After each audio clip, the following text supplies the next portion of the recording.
Graça e paz, irmãos, boa noite. Bom que você está reunido com a sua família. Se você está sozinho em casa, estamos reunidos com a família de Deus nesse momento para juntos crescermos na palavra do Senhor e engrandecer também o nome dEle. Muito bom, e louvamos ao Senhor por essa tecnologia que nos permite, mesmo em momentos difíceis, estarmos reunidos e juntos. Nesse período de coronavírus, de pandemia, naturalmente nossa igreja está de portas fechadas, mas nós estamos crescendo, progredindo em comunhão, em amor e edificação através da internet, em diversos canais. Então eu queria, sobretudo, te pedir, se você não está inscrito ainda em nosso canal, que você se inscreva nesse momento. Se você tem sido edificado pelas pregações, mensagens, através da nossa comunidade de fé, através da IBSU, também dá um like nesse vídeo, dá uma curtida, para que assim nós possamos ter uma maior visibilidade e mais pessoas serem edificadas. Nessa semana, na quarta-feira, nós teremos aqui mesmo no canal no YouTube uma live ao vivo, onde você poderá tirar dúvidas, dando prosseguimento ao estudo Descobrindo as Doutrinas da Graça. Já fizemos a primeira e a segunda parte. Se você não assistiu, procure aqui nesse canal e assista para que você seja enriquecido com essa aula nessa próxima quarta-feira. Na quinta-feira, no Instagram, às 21 horas, teremos uma outra live tirando dúvidas sobre os livros de 1º e 2º Samuel. No domingo que vem, pela manhã, nós teremos a escola bíblica às 10 horas, no canal Relevantes, que é o perfil no Instagram dos jovens e adolescentes da nossa igreja, e no perfil do Instagram IBSUJF, nós teremos uma outra classe funcionando para os adultos. E domingo à noite, nesse mesmo horário, estaremos aqui mais uma vez juntos. Eu queria também encorajar você a participar do movimento de oração que nós estamos fazendo. Todos os dias, às 21 horas, nós estamos orando juntos, ainda que cada um no seu lar. Então, se você pode, se você deseja, se você gosta de orar, às 21 horas, eu tenho recebido alguns relatos de algumas famílias que nesse momento param o que estão fazendo, estudam juntos a palavra de Deus, oram juntos, não simplesmente fazem uma oração individual, mas ali acabam fazendo um culto doméstico. De uma forma ou de outra, eu quero te encorajar, às 21 horas, todos os dias, estarmos nesse movimento de oração, clamando misericórdia do Senhor diante de tudo que nós estamos vivendo. E eu queria também encorajar você, sobretudo que é membro da nossa igreja, a continuar sendo fiel ao Senhor na sua aliança pessoal, você que a fez de entregar o seu dízimo. Se você, ao ouvir essa palavra, participar desse culto, sente no coração o desejo de dar uma oferta, que você possa dar um pause talvez no vídeo, anotar aqui esses dados, dar um print aí no seu celular, se você está assistindo no celular, e ter os dados bancários que aqui estão, e fazer a transferência de forma que a nossa igreja possa continuar a obra de Deus e honrar todos os compromissos que nós temos. Você que está nos ouvindo, que não é membro da igreja e sente no coração o desejo de investir nesse projeto, nessa obra, nesse projeto de Deus aqui na cidade de Juiz de Fora, na zona sul da cidade, você também pode ficar à vontade e contribuir segundo aquilo que Deus colocar no seu coração. Nós queremos agora orar por você que tem passado por um momento difícil nessa área financeira, nessa área econômica. Inclusive, não queremos só orar, mas também dizer que você que está passando por sérias privações, se você está em situação realmente delicada, difícil, não tenha vergonha de nos procurar, sobretudo aqueles que estão em momentos tão complicados que a alimentação passa a ser um desafio. Nós estamos prontos para ajudar. Fique à vontade para nos procurar. E nós queremos orar por você que é autônomo, você que está no mercado informal, você que está sem entradas, você que está tendo corte no seu salário. Nós queremos orar juntos pela sua vida financeira. E não só por isso, nós queremos orar por essa pandemia, por toda essa situação, para que o Senhor tenha misericórdia de nós. Te convido onde você estiver, parar o que você estiver fazendo. Vamos fechar os nossos olhos, vamos orar ao Senhor. Pai, muito obrigado porque em todas as coisas nós somos mais do que vencedores em Cristo Jesus. Sabemos que em Ti nós somos abençoados, Senhor, nas regiões celestiais, como diz a Tua palavra.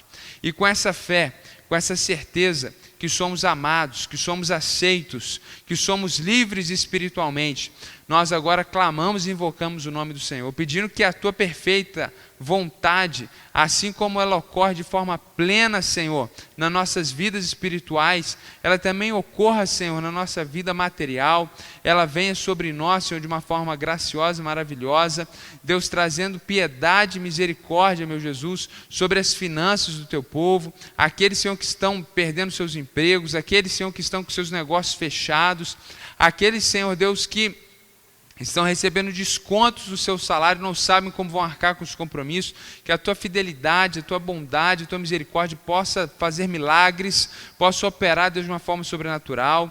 Deus, em nome de Jesus, guarda o coração, a mente dessa pessoa, a quem o Senhor tem preparado para passar por essa provação. Em nome de Jesus, guarda, protege, cuida, Senhor, da alma nesse momento difícil. Deus, em nome de Jesus, que as pessoas não venham duvidar da Tua fidelidade, da Tua bondade, mesmo em momentos de dificuldade, Senhor. Oramos pelo mundo, oramos pelo nosso país, oramos, Senhor, pelos nossos representantes governamentais e autoridades, para que o Senhor dê a eles a sabedoria que vem do alto, para que em nome de Jesus nós possamos ter paz, sabedoria e entendimento nas lideranças, para que diante de toda essa situação, Deus, nós possamos passar da melhor maneira possível e que o Senhor opere um milagre no nosso país, que o Senhor possa ter misericórdia do mundo e operar, Senhor, com a Tua mão de poder. Nós cremos que o Senhor pode fazer uma intervenção, nós cremos em algo sobrenatural, por isso nós oramos, Pai. Em nome de Jesus, essa pessoa que ora conosco nesse momento, a Tua igreja reunida agora, cada um no seu lar, que a bênção do Senhor esteja sobre cada lar, que a bênção do Senhor esteja sobre cada vida e sobre cada família, Senhor. Em nome de Jesus, permaneça conosco nesse momento, que enquanto cantamos ao Senhor, nós possamos ser edificados, enquanto ouvimos a Tua palavra, nós possamos crescer, para a glória do nome de Jesus. Amém, Senhor. Queria convidar nossos irmãos, então, aqui do Ministério Louvor, para que juntos nós possamos engrandecê-lo com essas canções. Sobre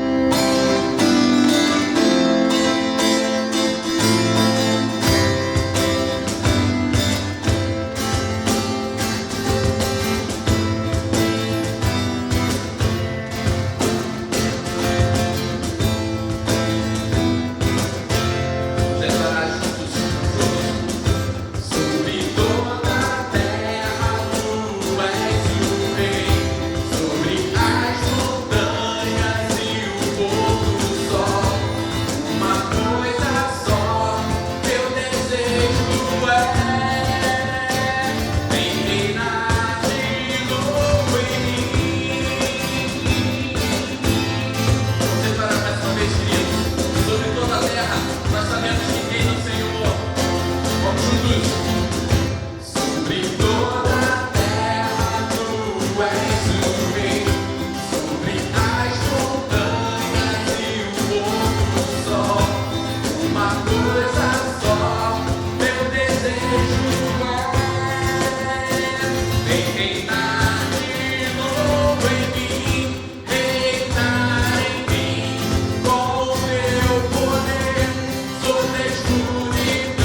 possamos entregar o reinado, a direção da nossa vida nas mãos do nosso Deus. Amém, querido?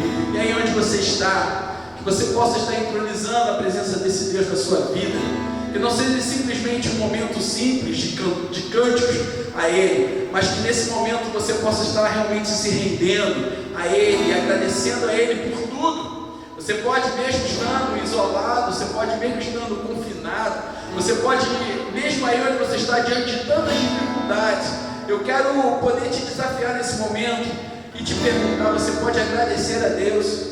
Você tem motivos de louvor e gratidão a Ele aí onde você está? Se você tem motivo, eu quero te convidar a você cantar comigo, cantar a esse Deus que é todo poderoso. Vamos declarar a Ele, vamos dizer que Ele é grande. Grande, diga, é o Senhor.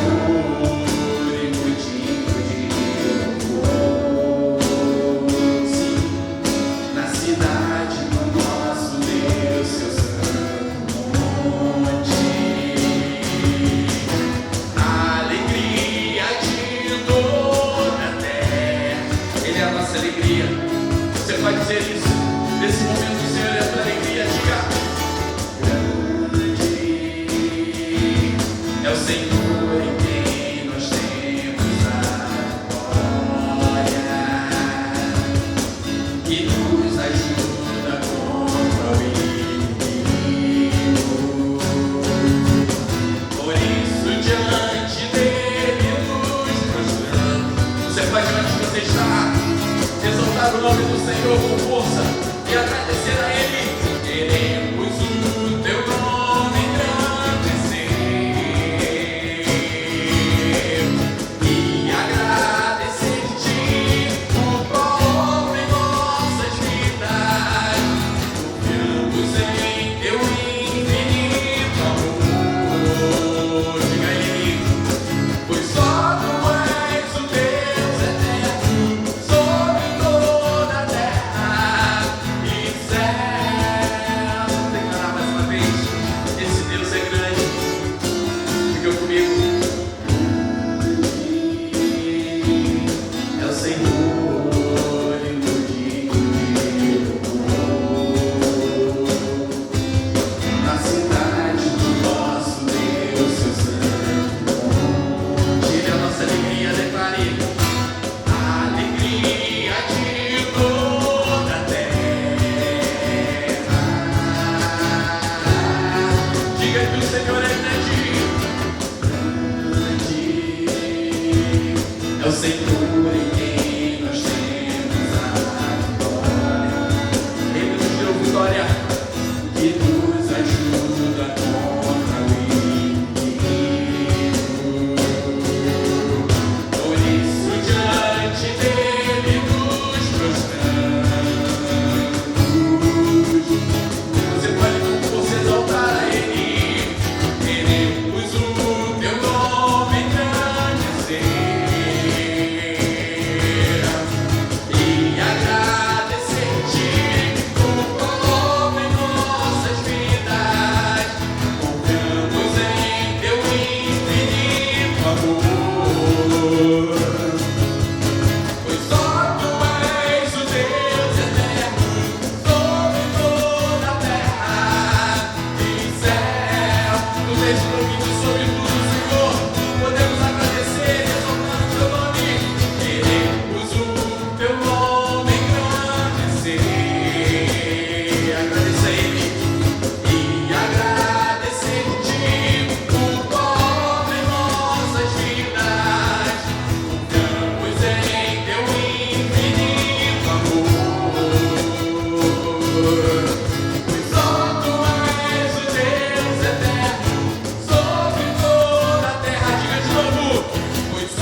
queria convidar você a abrir a sua Bíblia comigo no Evangelho de Mateus, capítulo 24.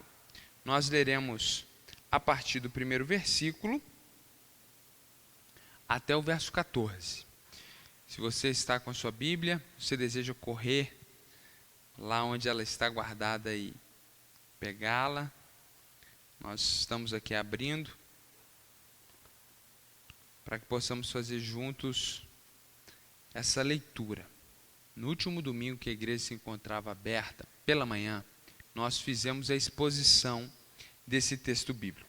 Deus foi muito gracioso conosco enquanto estudávamos esse texto bíblico, de tal forma, de tal maneira, que as pessoas estavam ansiosas para que o vídeo ficasse disponível no YouTube. Porém, como nós tocamos em muitos pontos sensíveis e fizemos aplicações muito cirúrgicas, não foi possível disponibilizar aquele vídeo e aquela mensagem.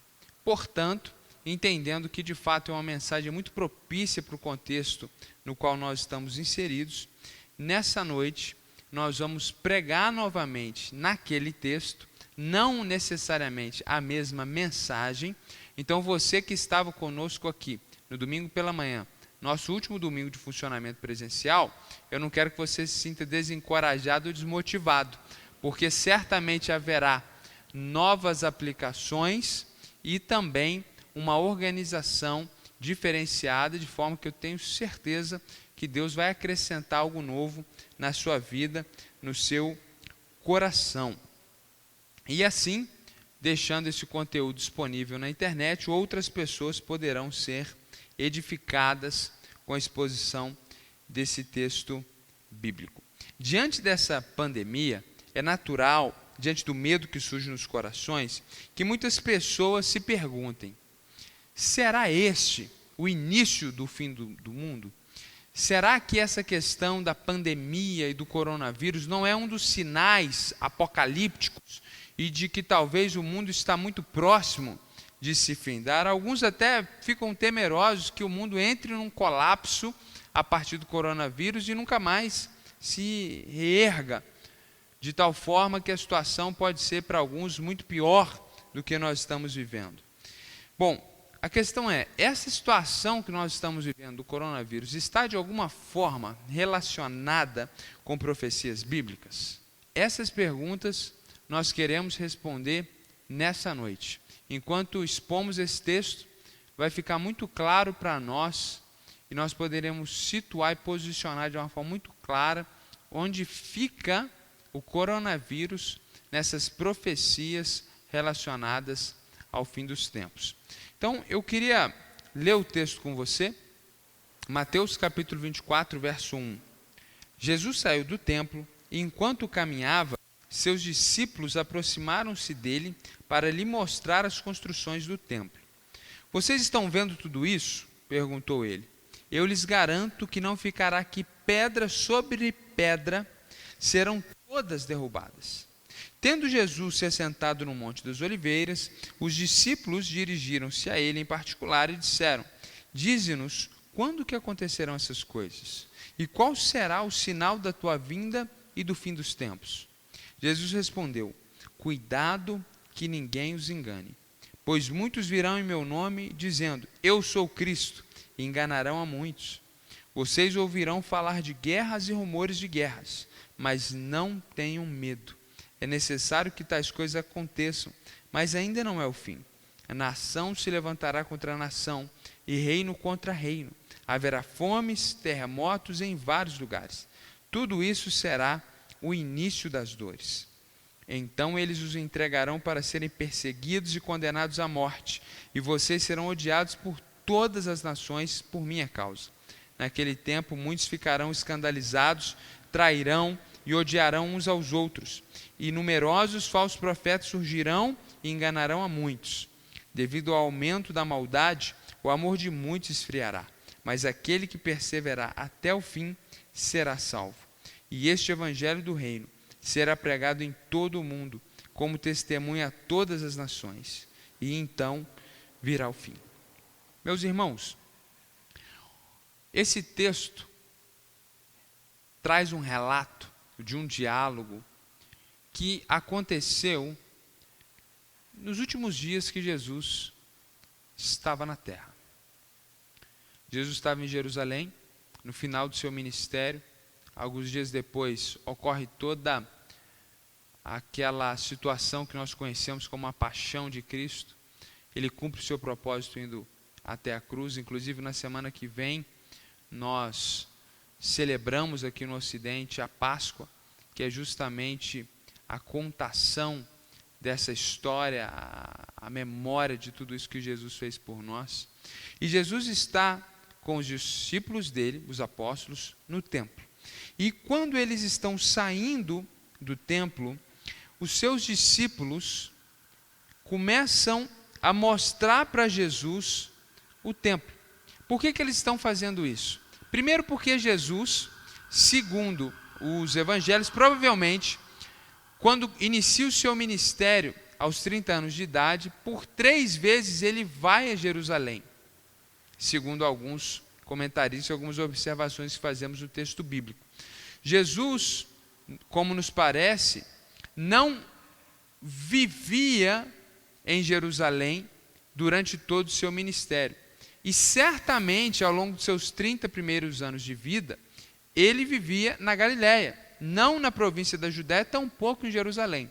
Então, é natural que, estando ele com os seus apóstolos dentro do templo de Jerusalém, que era a representação máxima da religiosidade judaica, os discípulos estivessem apresentando, mostrando, fazendo considerações a Jesus a respeito do templo.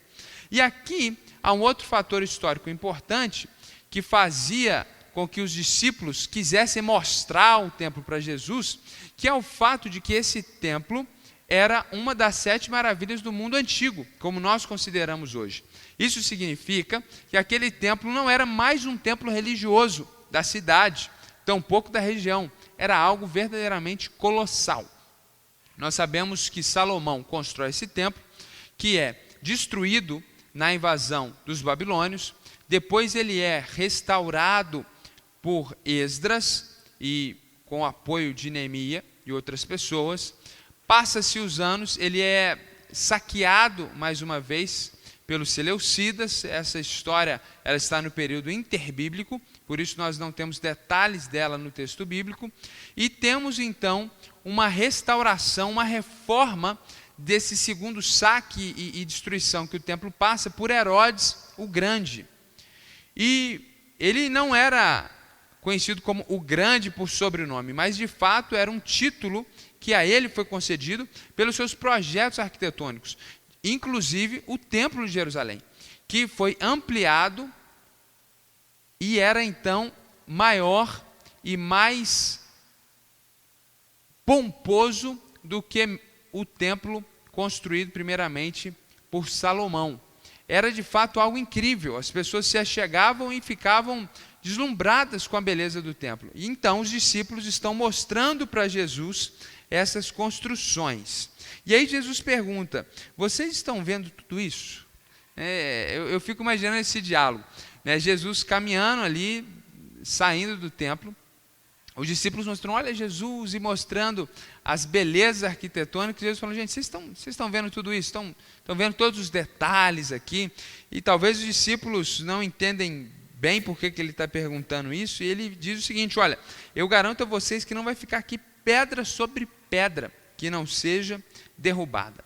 Essa palavra de Jesus é uma profecia, isso de fato se cumpre alguns anos depois, 4 décadas depois, no ano de 70 depois de Cristo, nós temos uma invasão romana, uma legião romana, na liderança do general Tito Livio, que posteriormente se tornou um imperador no Império, né, um imperador romano, e Tito Livio invade a cidade para conter uma rebelião dos judeus, e ele destrói então o templo de Jerusalém, que era esse símbolo máximo da religiosidade da fé judaica, e ele destrói de tal maneira que as legiões romanas ficaram acampadas em cima de onde estava erguido o templo. De fato, não ficou ali pedra sobre pedra. 10 séculos depois, judeus pegando ruínas que ali estavam de pedras e rochas, erguem um muro que hoje é conhecido como o Muro das Lamentações.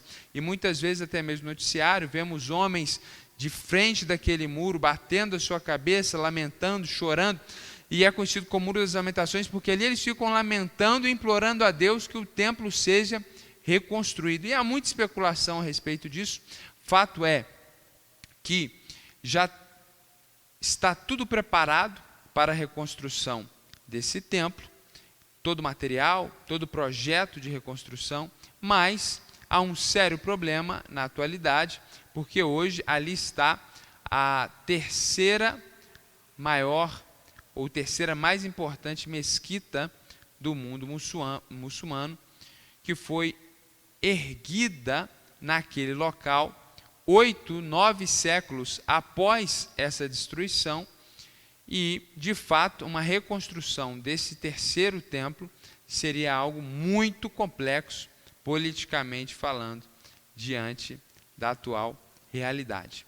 Então, existe ali aquele muro, onde as pessoas estão se lamentando, e isso é uma evidência de que Jesus, quando ele diz que nem pedra sobre pedra permaneceria de pé, isso de fato se cumpriu. Bom, versículo 3 diz que Jesus, então, ele se assenta no Monte das Oliveiras. O texto é muito rápido e ligeiro e às vezes nós não compreendemos. O ponto é que o Monte das Oliveiras é uma montanha que há de frente do Monte do Templo. Então Jesus sai da cidade murada de Jerusalém, que era um costume das cidades antigas, ser muradas. Jesus desce esse monte, entrando então num vale, e sobe o monte de frente, que havia uma plantação de oliveiras, que é uma árvore típica daquela região do Oriente Médio, e ali então, naquele lugar, né, que havia essa grande plantação de oliveiras, então chamado Monte das Oliveiras, Jesus, ele se assenta, não simplesmente porque está cansado, mas isso é uma representação dentro da cultura judaica, de que quando alguém se assenta, quando um mestre se assenta, dependendo de como ele se assenta, é uma representação e um sinal de que ele vai ensinar. Então Jesus, tomando essa postura de ensino, como hoje o pregador sobe ao púlpito, e todos sabem que é o momento do ensino, Jesus então se assenta, eles rapidamente, em particular, porque ali naquele momento só estavam Jesus e os discípulos, eles perguntam: dize-nos, Senhor, quando que acontecerão essas coisas? Quando que o templo vai ser destruído? Eles ficaram apavorados, provavelmente impactadíssimos com a palavra de Jesus, que não sobraria ali pedra sobre pedra. E eles prosseguem: e qual será o sinal da tua vinda? Porque eles sabiam, já tinham compreendido, Jesus já tinha dito a eles que ele estava completando a sua obra e o seu tempo na terra estava para acabar, e Jesus já tinha dito para eles que ele voltaria. Então eles querem saber quando que Jesus há de retornar e qual é também o sinal do fim dos tempos. Então nós percebemos aqui, nas perguntas que eles estão fazendo, algumas verdades que são comuns a todos nós cristãos. E você que está me ouvindo é um cristão nominal e não está acostumado com as verdades bíblicas, eu queria pontuar isso para você. Todos nós cristãos evangélicos, católicos, cristãos ortodoxos, nós temos uma crença de que Deus é um Deus eterno, que sempre existiu, um Deus único que subsiste em 3 pessoas, Pai, Filho e Espírito Santo, e em determinado momento da eternidade ele decide e de fato efetiva o seu desejo, ele cria o espaço, o material, e ele cria o tempo. Essa é a história que começa no livro de Gênesis, e nós temos a Bíblia se desenrolando, e nós chegamos no livro de Apocalipse, que aponta, o último livro da Bíblia, para o fim dessa história.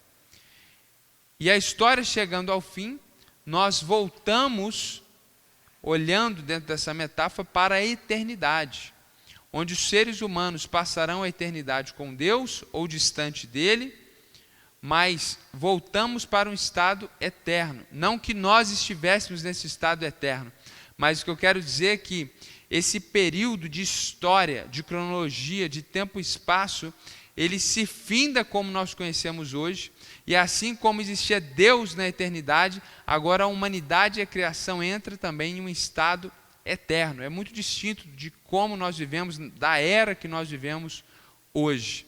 Isso significa que nós cremos que a história tem um início, tem um meio e tem um fim. É uma prerrogativa de todas as religiões monoteístas do mundo, de que a história vai chegar ao fim. Deus é um Deus soberano, Ele é autor da história e Ele vai dar um ponto final na história.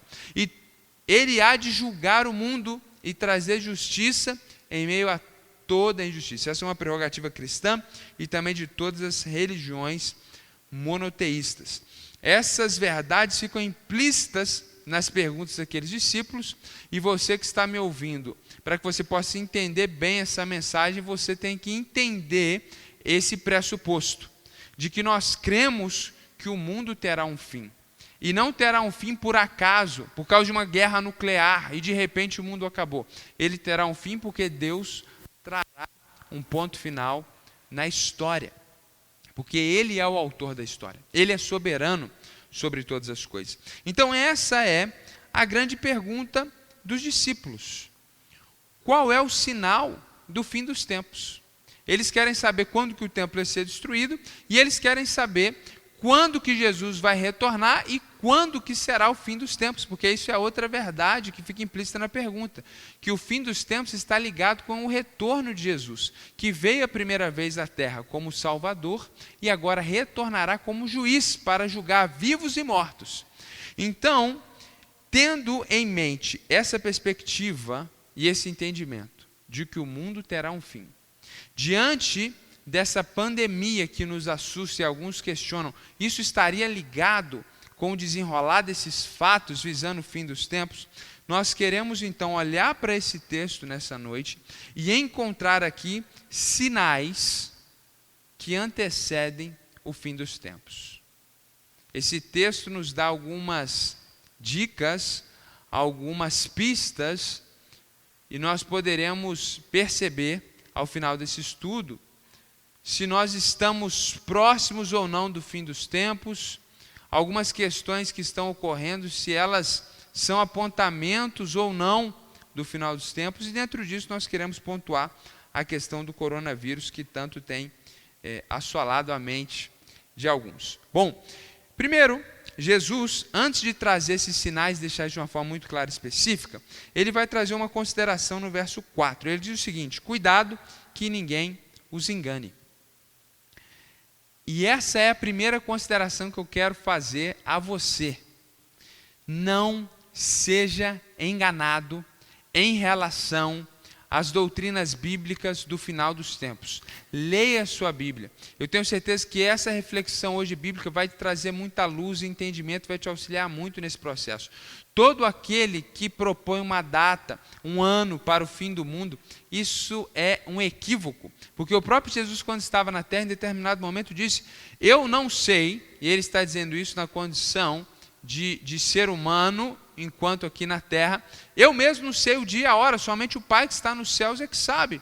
Então qualquer pessoa que tenta predizer data, ano, tenha certeza, não será dessa forma e não será nesse período. Ao longo da história, muitas pessoas tentaram apontar datas, alguns marcaram dia e mês e ano para o retorno de Cristo, para o fim do mundo. Isso de fato não aconteceu. Então, tenha muito cuidado com o que você vê, com o que você assiste, com o que você lê a respeito do final dos tempos. Tenha muito cuidado com aqueles que ganham fama, sucesso, poder, recursos financeiros, audiência, com perspectivas que, ainda que eles mostrem versículos bíblicos, não são de fato coerentes com a perspectiva bíblica. Então Jesus vai nos dar sinais para nos auxiliar de tal maneira que nós não venhamos a ser enganados por essas pessoas. E esses sinais que Jesus vai trazer, eles não são necessariamente cronológicos, como uma escada, onde você sobe um degrau após o outro. Não. Esses sinais, muitas vezes, eles são até mesmo simultâneos. Muitos deles ocorrem ao mesmo tempo.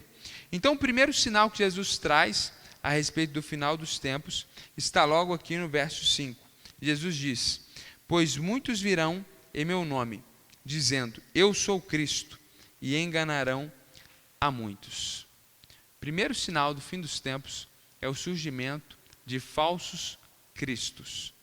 Jesus, quando diz muitos virão em meu nome, não é simplesmente alguém que diz, olha, eu sou um representante de Jesus, não. Quando ele está dizendo muitos virão em meu nome, o que ele está dizendo é que muitas pessoas vão se apresentar como Messias, como Cristo. Isso é uma coisa muito interessante, porque Jesus foi morto justamente porque os homens do tempo dele, que estavam esperando o Messias, não creram que ele era o Messias enviado por Deus. Então eles matam Jesus e ficam na expectativa de que Deus envie então esse Messias. E esse povo judeu está esperando até hoje, aguardando ansiosamente a vinda desse Messias. E ao longo da história, não só algumas décadas após a morte de Jesus, mas ao longo dos séculos, muitos se apresentaram para os judeus enquanto Messias e grupos de judeus creram nesses homens, e sempre rejeitando a Cristo como Messias. Ainda na nossa cultura ocidental, nós sabemos da existência de muitos homens que se autoproclamam Messias. E é muito interessante nós percebermos que o que nós entendemos na doutrina bíblica cristã a respeito do anticristo, como aquele que vem para liderar as nações numa rebelião contra Deus, não pense você que ele será recebido pelas pessoas como um monstro e as pessoas o seguirão por medo ou pavor. É o contrário. Esse indivíduo será para a sociedade, será para os homens, será para a humanidade o Cristo, o Messias. Então, quando Jesus diz, cuidado para que ninguém vos engane, muitos virão em meu nome dizendo, eu sou o Cristo, e enganarão a muitos, Jesus está falando de falsos cristos, de falsos messias que se apresentaram na história, mas ele também está apontando para o fato de que um dia um homem terá a atenção de grande parte da humanidade, não somente como líder político, mas também como um guia espiritual e religioso, alguém que vai de fato liderar as nações numa rebelião completa e total contra Cristo e o Evangelho. Nós conhecemos esse homem como anticristo e eu acredito que isso se aplica a esse texto. Então, um dos sinais do fim dos tempos é esse aparecimento e surgimento de pessoas que querem tomar o lugar de Cristo, se colocam como o próprio Cristo, dizem ser o próprio Cristo, e sobretudo aquele que virá, que há de enganar milhares, milhões de pessoas em todas as nações, como aquele que é o anticristo. 1 João, capítulo 2, verso 18, diz, filhinhos, esta é a última hora. E assim como vocês ouviram que o anticristo está vindo, é exatamente o que eu disse a vocês, de que nós cremos biblicamente, aqui está um versículo que prova isso, há muitas evidências bíblicas de que o anticristo, essa personificação completa do mal, há de vir liderar as nações. Vocês ouviram que ele está vindo. Já agora, muitos anticristos têm surgido. Por isso sabemos que esta é a última hora.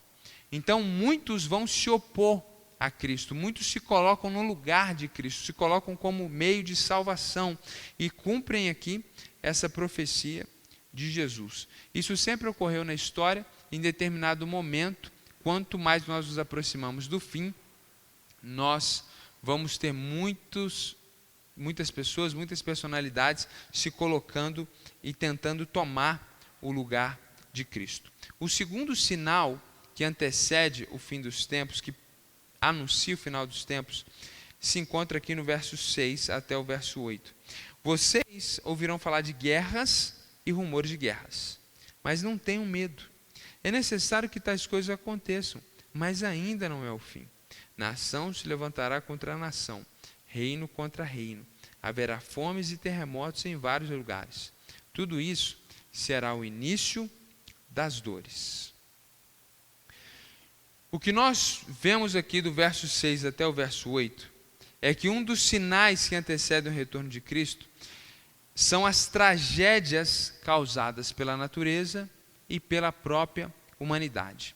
Então, quando o texto bíblico diz que haverá fomes e terremotos em vários lugares, o texto está falando de cataclismas da natureza, vulcões, terremotos, tsunamis, tragédias, dentro do âmbito da criação, dentro do âmbito da natureza.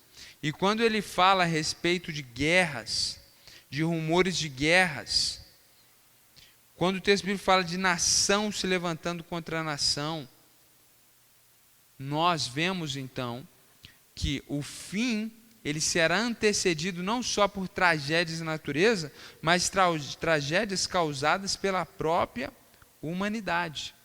E é aqui que entra o coronavírus.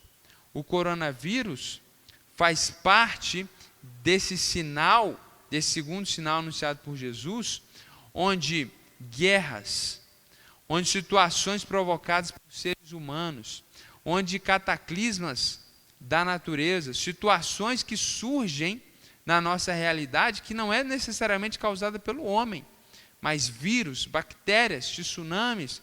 Naquele contexto histórico, eles não tinham a compreensão dentro daquela cultura de micro-organismos que matavam pessoas. Então Jesus tem em mente esses fenômenos da natureza, e ele vai citar aqui os terremotos, e outras traduções traduzem até de outra forma, porque é uma palavra que quer apontar não simplesmente para o terremoto, mas quer apontar para essas tragédias que ocorrem na criação. E talvez se o texto estivesse sendo escrito hoje, eles colocariam aqui os micro-organismos. O ponto é que a natureza está afetada pelo pecado, e essa questão do coronavírus, nós temos a maior parte das pessoas que acreditam que é uma fatalidade da natureza, uma mutação dentro de um tipo de vírus que está causando tudo isso. Mas nós temos também aquela ala que acredita que isso é uma orquestração humana, que é um vírus criado.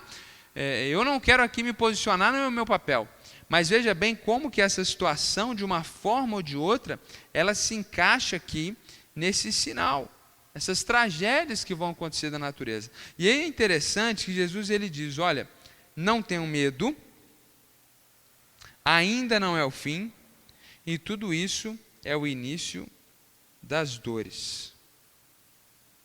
Há uma ênfase de Jesus para nos ensinar que essas tragédias que vão acontecendo na humanidade, como guerras, terremotos, maremotos, a gripe espanhola, agora a questão do coronavírus, o surto de ebola, todas essas questões que aconteceram, elas prefiguram o fim da humanidade. Elas apontam de que a humanidade terá um fim, elas apontam para o juízo final, mas elas não serão as causadoras do fim dos tempos. Jesus está dizendo, não tenham medo, o fim não vai se dar dessa forma. O fim, irmãos, não será com um vírus, o fim não será com uma terceira guerra mundial. Ainda que ocorra uma terceira guerra mundial, a humanidade não vai terminar dessa forma. A humanidade terminará com o retorno de Jesus, e isso fica claro aqui mais para frente no texto, na parte que nós não lemos, de Mateus 24, fica claro para nós isso, que Jesus há de retornar à terra para julgar os vivos e os mortos. E o mundo vai acabar porque Deus vai dar um ponto final na história. E não como um ato da natureza involuntário e como algo que ocorrerá por acaso, de repente o mundo acabou. Não é assim. Então, quando olhamos para essa questão do coronavírus, nós temos que pensar, isso prefigura o fim dos tempos. Assim como a esperança está acabando, assim como pessoas estão morrendo, assim um dia a humanidade vai acabar na Terra. E o tempo como nós conhecemos, ele vai se findar. Agora, o mundo não vai acabar em coronavírus. Portanto, como Jesus disse, eu digo a vocês, não tenham medo, ainda não é o fim. Tudo isso é o início das dores.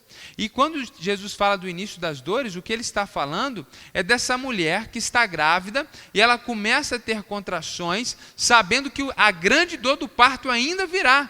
É só o início das dores. E aqui nós temos uma grande lição, porque a mulher que já deu à luz, ela sabe, e eu aprendi isso com a minha esposa na primeira gestação, o que é uma contração de ensaio. A mulher, quando vai se aproximando, nas últimas semanas, ela começa a ter algumas contrações mais fortes, e é muito comum que a gestante, pela primeira vez, recorra ao hospital achando que chegou a hora, e eles mandam ela para casa, e ali ela fica mais algumas semanas, talvez até mais alguns dias, se não algumas semanas, e eles vão ensinar esse conceito para ela, que o corpo começa a fazer um ensaio com essas contrações, mas ainda não chegou a hora. Igualmente, irmãos, essa situação do coronavírus que está nos deixando trancados dentro de casa, que está fazendo um colapso na nossa economia, é um princípio de dores, é uma contração de ensaio. Muitas coisas terríveis ainda ocorrerão na história da humanidade.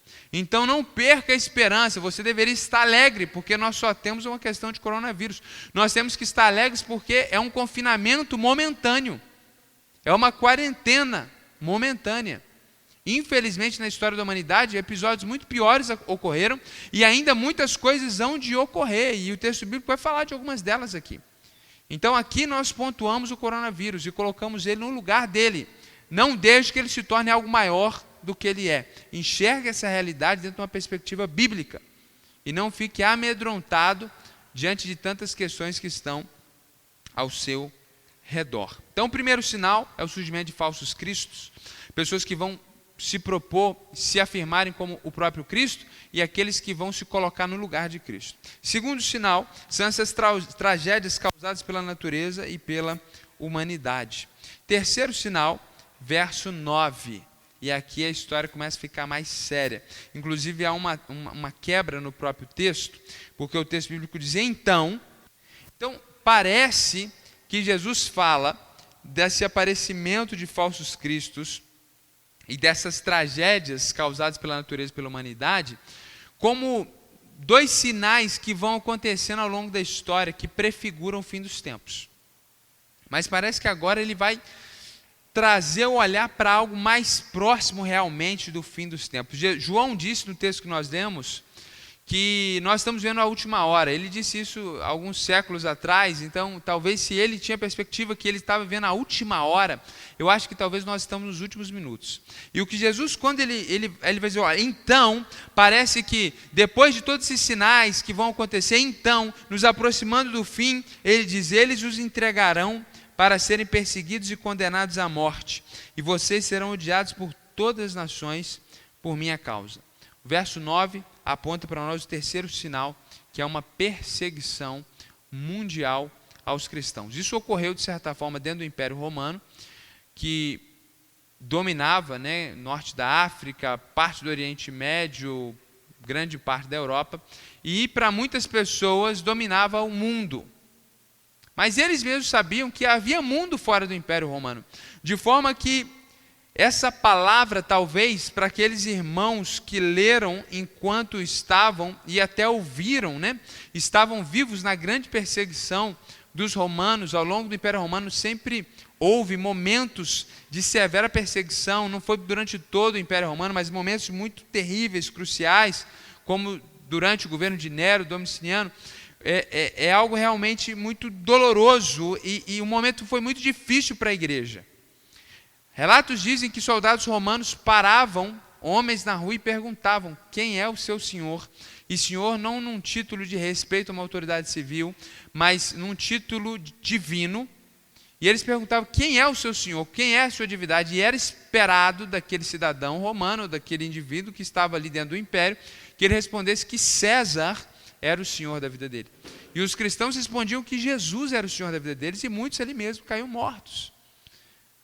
E essa era uma morte muito boa, porque na pior das hipóteses eles eram levados presos e ficavam esperando para ser devorados por animais, enquanto os cidadãos romanos se alegravam e festejavam naquelas arenas. Mas o texto bíblico diz a respeito de um momento que nós seremos odiados por todas as nações. Milhares de pessoas hoje, se você não sabe, vivem uma situação parecida com essa que você está vivendo, de não poder se reunir num culto público. No Oriente, milhares de pessoas vivem a igreja como você está vivendo agora. Inclusive, essa situação de quarentena é muito positiva para nós, igreja ocidental, para nós deixarmos de olhar só para a nossa situação e para a nossa maravilhosa liberdade, que inclusive nós nem aproveitamos, de olharmos para a situação da igreja do Oriente e perceber que essa é a realidade em muitos contextos. Que as pessoas não sabem o que é se congregar junto com diversas pessoas, centenas, em algumas igrejas milhares. Isso não existe. A maior grande parte dos cristãos do mundo, eles não sabem o que é isso.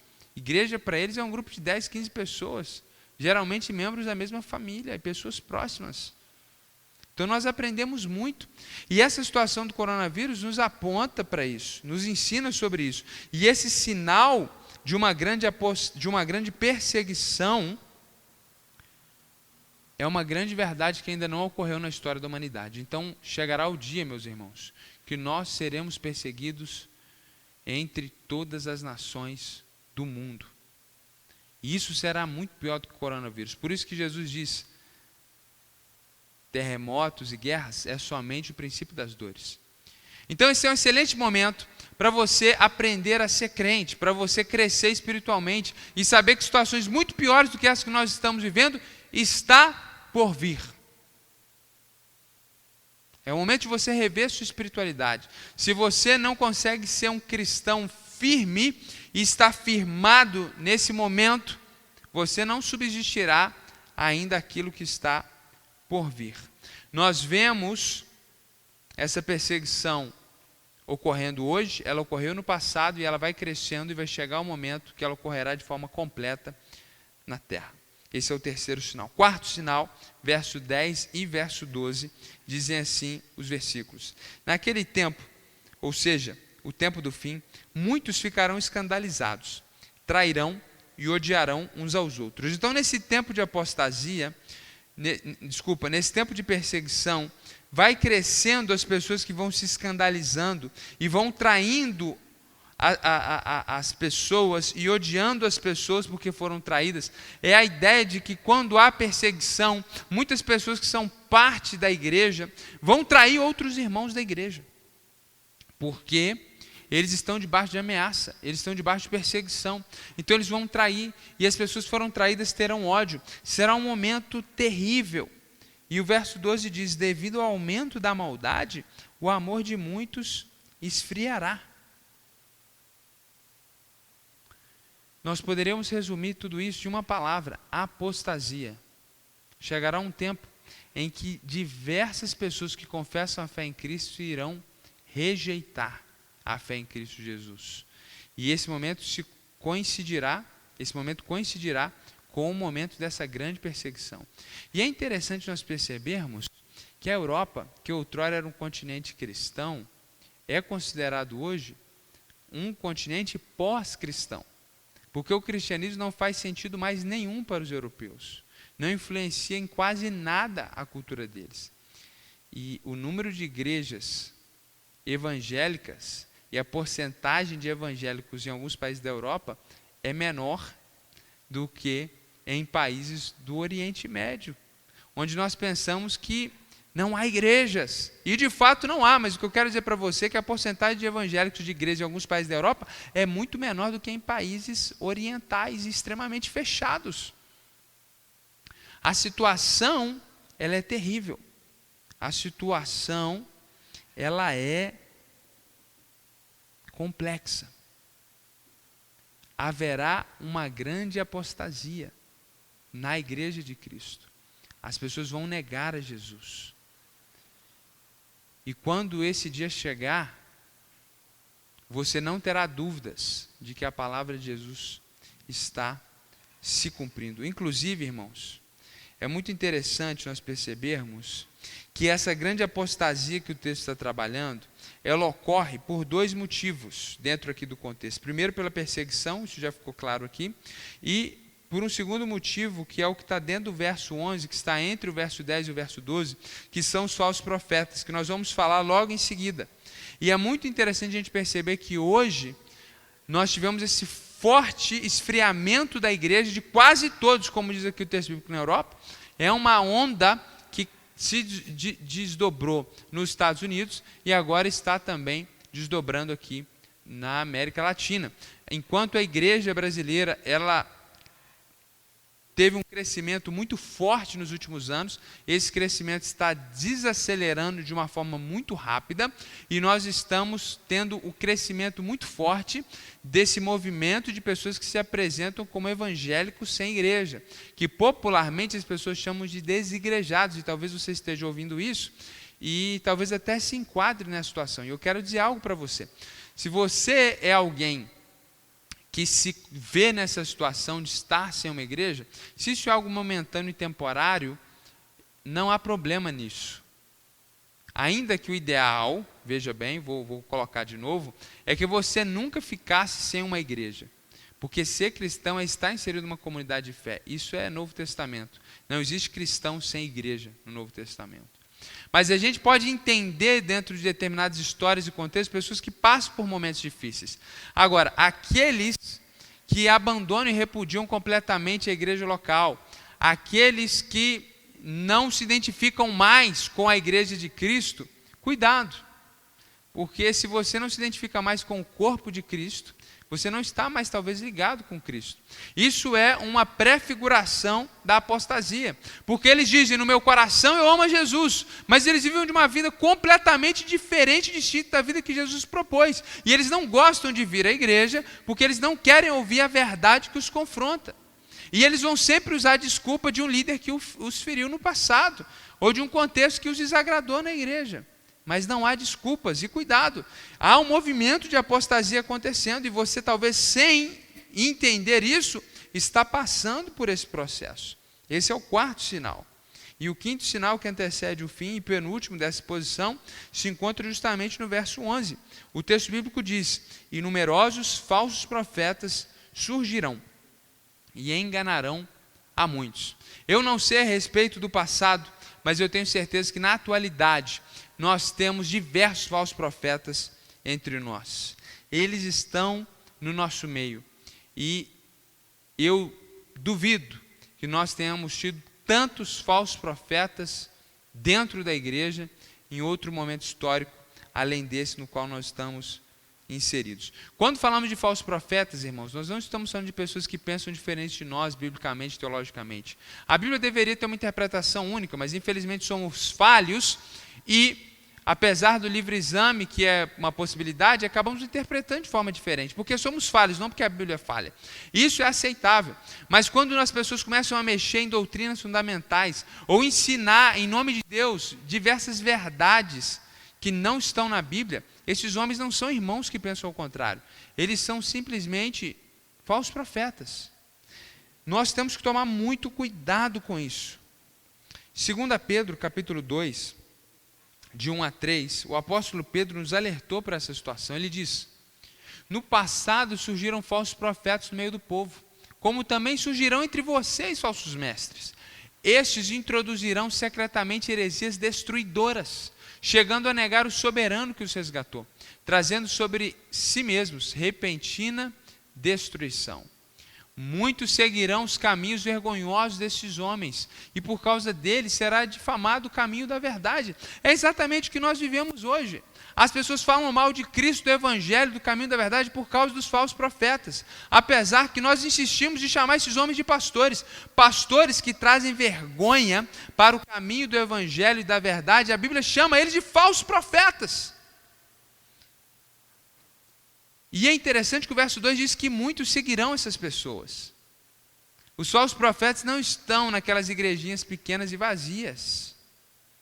Muitos seguirão os caminhos vergonhosos desses homens. E no verso 3, para finalizarmos aqui, em sua cobiça, tais mestres os explorarão com histórias que inventaram.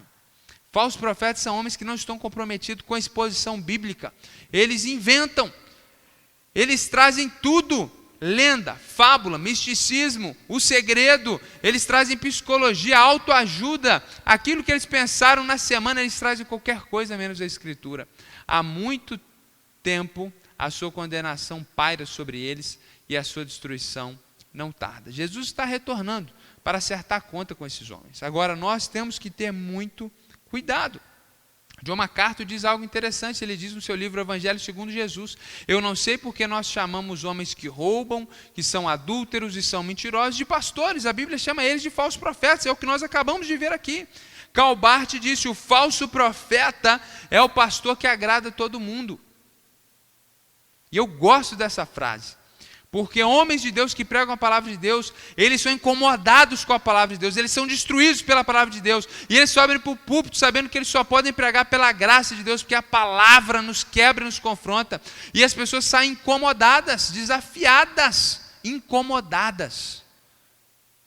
Agora, quando nós estamos diante de homens que sempre nos trazem o bem, sempre massageiam o nosso ego, e nós saímos ali no domingo flutuando, porque ele tem palavras que nos levam lá para cima, muito cuidado com isso, muito cuidado com isso. Sobre esse tema também, Paulo diz em 2 Timóteo capítulo 4, verso 3 e verso 4, pois virá o tempo em que não suportarão essa doutrina, e o tempo é hoje, irmãos, esse é o tempo. A igreja atual não suporta essa doutrina. Pelo contrário, sentindo coceira nos ouvidos, as pessoas vão sentir coceira nos ouvidos, elas não aguentam ouvir essa doutrina, elas vão então buscar mestres segundo os seus desejos, segundo os seus próprios desejos, juntarão mestres para si mesmos. As pessoas não querem ouvir a sã doutrina, ela quer ouvir aquele pastor que fala o que ela quer ouvir, que é de acordo com a opinião dela. Ela não quer ser confrontada, ela não quer crescer, ela não quer aprender com a palavra de Deus. Essa é a realidade do universo evangélico brasileiro. Eles se recusarão a dar ouvidos à verdade, voltando-se para os mitos. E Paul Washer então vai dizer que falsos profetas é juízo contra uma igreja corrompida. Essa igreja que não quer a sã doutrina, que quer fábulas, que quer massagem no ego, Deus vai derramar juízo sobre ela. Segundo Paul Washer, eu concordo com isso, que são esses falsos profetas. Os teólogos da prosperidade são os falsos profetas mais evidentes no nosso tempo. Mas nós temos os liberais, aqueles que não leem a Bíblia por ela mesma, mas eles querem propor uma nova leitura da Bíblia e fazer uma interpretação da Bíblia a partir da sociedade, não o contrário. Nós temos que olhar a sociedade a partir da Escritura e não trazer as tendências atuais para fazer a leitura bíblica. Enfim, meus irmãos, os falsos profetas estão no nosso meio, tome muito cuidado, leia a sua Bíblia, conheça a Bíblia, não seja enganado, não seja atraído a personalidades humanas, mas ame a Cristo Jesus. Diante dos falsos profetas, coronavírus é fichinha, porque o coronavírus pode matar o seu corpo, mas não pode matar a sua alma. Os falsos profetas podem levar você para o inferno, juntamente com eles. Tome muito cuidado com os falsos profetas. Verso 14, sexto e último sinal. E este evangelho do reino será pregado em todo o mundo, como testemunha a todas as nações, e então virá o fim. Diante de todos esses sinais, diante de toda essa situação, o evangelho continuará a se expandir em todas as nações, e aqui não são as nações modernas e políticas que conhecemos hoje, mas são todas as etnias da terra. O evangelho vai chegar em todas as etnias da terra. Hoje existe aproximadamente 3.000 etnias no mundo que não conhecem ainda a respeito de Jesus, mas esse número tem caído muito rápido, muito rápido. Nós estamos tendo um avanço da proclamação do evangelho. A igreja está chegando em lugares que ela nunca tinha chegado, numa velocidade única, e Deus tem salvado pessoas de todos os povos, milhares de pessoas, de povos que você nem imagina que poderiam se converter. Deus tem feito coisas realmente incríveis, apontando para nós que esse fim está muito próximo, e esse sinal está se cumprindo. E esse versículo também nos mostra que, mesmo diante de toda essa maldade, orquestração maligna que nós vimos aqui, no final, o evangelho vai triunfar.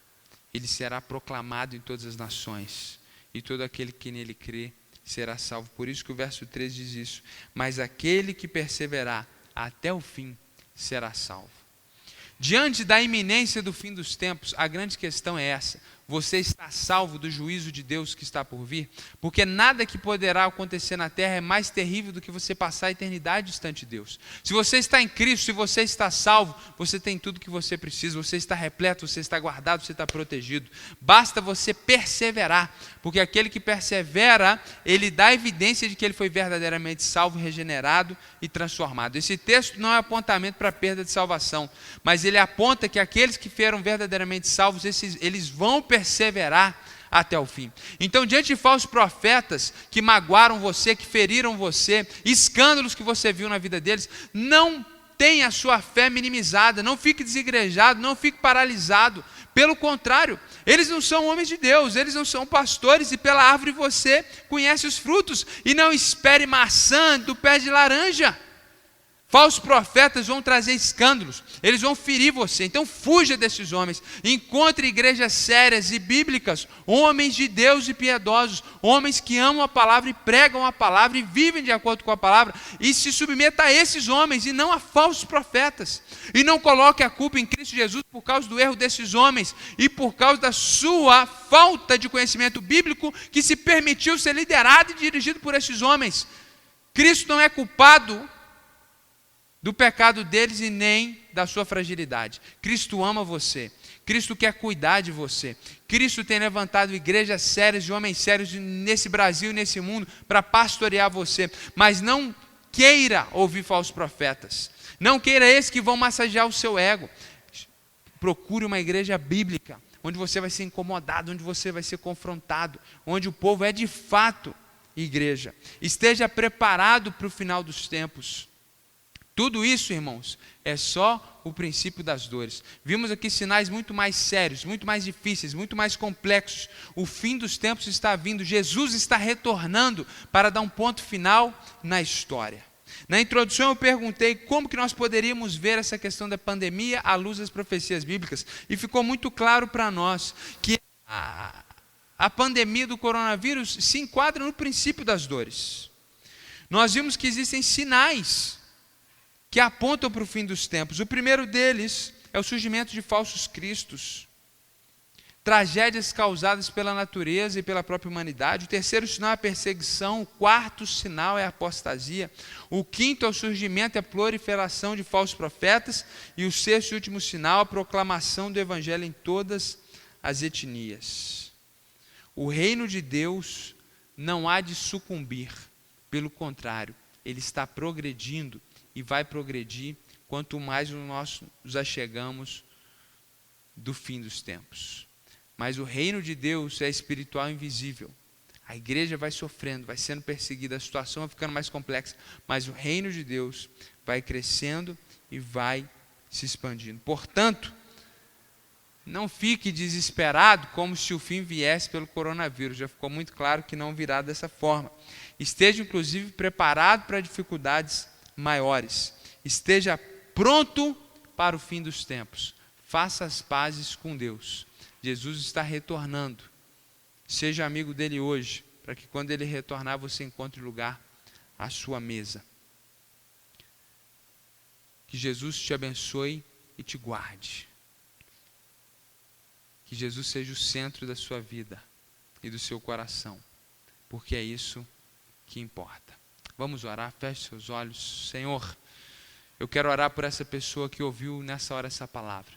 Se essa pessoa, Deus, ainda não conhece o Senhor, o teu amor e o teu poder, que em nome de Jesus o Senhor possa salvá-la nessa hora, perdoar os seus pecados, que ela possa reconhecer que é pecadora e nessa hora fazer uma aliança contigo, porque o Senhor a ama e deseja salvá-la, Senhor. E prepará-la não só para essa situação de coronavírus, mas prepará-la para a eternidade. Ó Deus, em nome de Jesus, nós sabemos que o corruptível não herda o incorruptível. Nós sabemos que na nossa iniquidade nós não podemos herdar os céus, mas quando há perdão e graça em Cristo Jesus, nós temos fé e esperança da vida eterna e uma vida maravilhosa contigo. E eu oro por essa pessoa que ouviu essa palavra e se sentiu confrontada, porque está afastada, tomando, Deus, o passado como desculpa, colocando, Deus, a responsabilidade em homens, Deus, mas que ela possa, nessa noite, tomar a decisão de deixar para trás o passado, de deixar para trás, Senhor Jesus, as coisas que ficaram, as mágoas, as amarguras, as decepções e colocar os olhos somente em Ti, que é autor e consumador da nossa fé. E Deus, decidir seguir ao Senhor para além dos falsos profetas e procurar, Deus, uma igreja séria, uma igreja bíblica, que o Senhor coloque essa igreja na vida dessa pessoa. Ó Deus, em nome de Jesus, nós oramos, Senhor, por aqueles que estão agora desesperados com toda essa situação, que eles possam saber que tudo que estamos vivendo é só o princípio das dores, que o coração dessas pessoas seja nessa noite edificado, acrescentado, encorajado, que eles vejam toda essa situação como ela é, muito pequena, diante dos desafios e gigantes que a sua igreja ainda há de enfrentar. E em Cristo Jesus, todos eles iremos derrubar, porque o Senhor está conosco, a destra do Senhor Todo-Poderoso está ao nosso lado, Senhor. Cuida da tua igreja, cuida do teu povo, abençoa, Senhor, a humanidade. Em nome de Jesus que nós oramos. Amém. Se essa palavra de alguma forma abençoou você, se ela te encorajou, eu quero te encorajar agora a mandar essa mensagem para um amigo, para os seus familiares, aqueles grupos que eles mandam de tudo. Mande uma palavra de bênção. Seja um instrumento de Deus para compartilhar esperança. Que Jesus te abençoe. Tenha uma semana abençoada, uma semana de vitória. Ainda que confinado dentro de casa, seu coração está livre em Cristo Jesus. E até na live na quarta-feira e domingo que vem ainda na internet. Jesus te abençoe.